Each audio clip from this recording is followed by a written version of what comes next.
my own part, it's actually today. I knew that, I think that first time we spoke, that you were actually going to the library. So I remembered meeting you on the way, and yes, I don't know. Okay, so when we saw, I greeted you, okay, but to be frank, when I saw you, I liked you. Let me just put it that way, just, I think that was just maybe when that was shortly after you were made the prayer secretary, I think. Okay, so I just saw you and liked you as a brother. That was just it. I liked you as a brother. And so eventually I was in your prayer team. And okay, so, and one thing of course, at that time I was still young. I wasn't praying for life partners at all. In fact, at that point, I had a very close friend that when we attend marriage seminars. Just 1 minute. Bro, Bernard has joined. Bernard was a part of the prayer team prayer band we are talking about. So we are still friends. That's the point I was trying to make. Please continue. Sorry for the interruption. Okay. So now where did I stop? Okay, so I liked you as a brother, and we're part of your prayer team, and I loved your teaching of the word. I don't know, I wouldn't say I'm obsessed with teachers of the word, but I love teachers of the word. And I love the way you taught the word and led the prayers, and the prayer team, like he did say, we bonded as a family.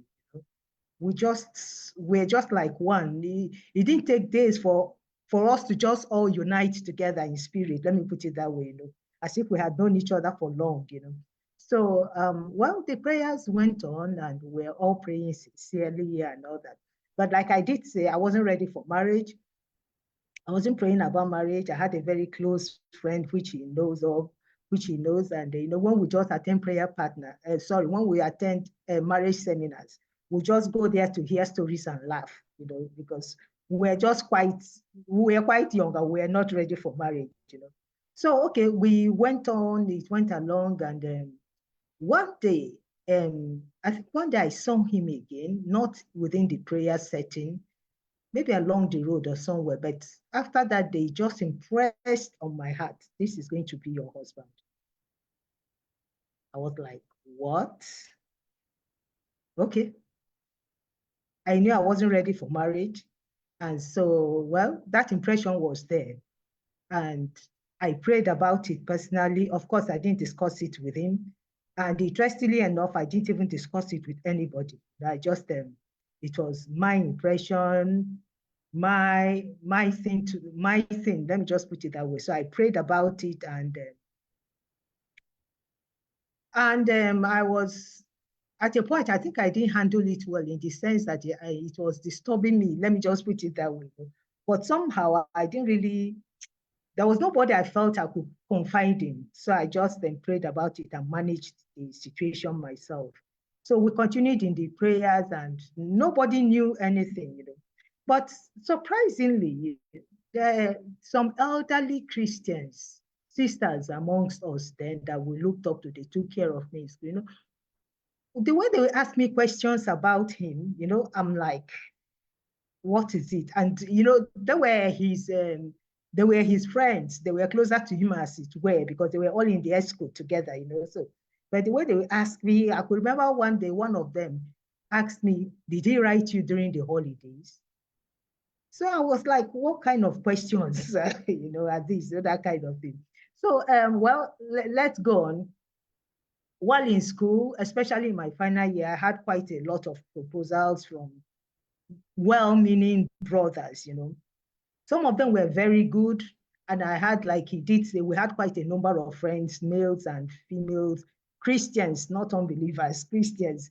And of course, we didn't have anything like dating thing, But even in the midst of relating with brothers, even in the midst of the proposals, I had quite a number of them.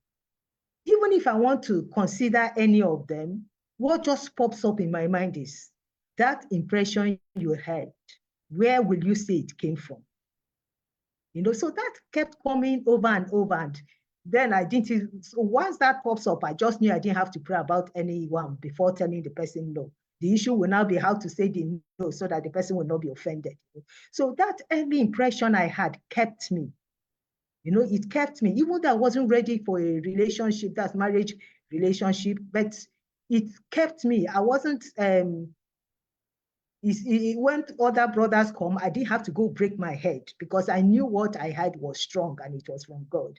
So it was more of how do I tell this person no so that he doesn't get emotionally shattered, that kind of thing. So yes, we graduated. I went for youth service. During my youth service, I knew I wasn't also ready. That's interesting. I knew I wasn't ready for a marital relationship. So I remember when I finished my youth service, that same year or month, I prayed and I told God that now I'm ready to get engaged. And shortly after that, I think it was just a couple of weeks or thereabout, but that same year, that was when he proposed to me. And when he did, it wasn't a matter of, Lord, is it yes or no? Because I think I would just have been deceiving myself. I knew it was meant to be a yes because the way things just worked out. And I also thank God that he did not propose when I wasn't ready. Because if he had, I would have just most likely, maybe, if not, no, I just say hold on because I knew I wasn't ready. So with that first impression I had, it helped me a lot. And I think how it did help me was over time, God by his mercies had helped me on how he speaks to me. So it wasn't that I dreamt and all that. Yes, I know there's some dreams I have. I know God is speaking to me. But just on ordinary thing, I've come to understand that sometimes just doing my own thing, there just comes this strong impression in my heart on something. And most of the time, I know that it is God saying something to me. So when that happened, it helped me all the way, So even if it does appear that I want to get emotionally involved with somebody, it's like a check. Ada, that impression you had, where did it come from? That's it. And it's like, will you now say it's not God? But I knew it was God. So that kept me and that helped me too. And I must say that God was really very gracious because the period I was ready, I prayed and said, God, I'm now ready. And he came. Is it that no other person came during that period? Other people came too, even when I prayed I was ready.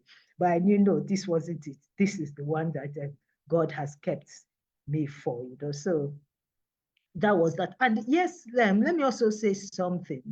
During that period, okay, maybe it will come up later, but during that period that I was waiting, as it were, I had to confront real issues, and it's like real issues in the sense that, okay, he's from Akwa Ibom, I'm Igbo, I'm the first daughter. And I remembered while I was still in A-levels, I had this cousin, that was to get married to somebody from Akwa Ibom. I think the guy was a lecturer, even a prof, and I can't remember.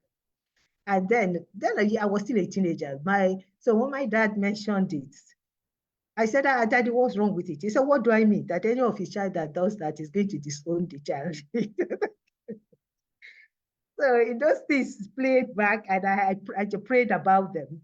And God was just so gracious. When we wanted to get married, there was no delay, everything, their blessings. And so I was happy that God helped me.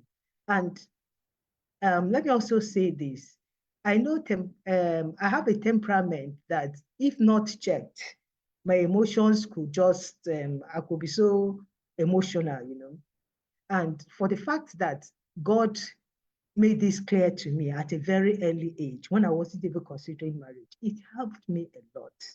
It helped me a lot. I didn't have to get involved in heartbreaks or relationship breaks or anything. It was like a wrapper that God used to wrap me and keep me.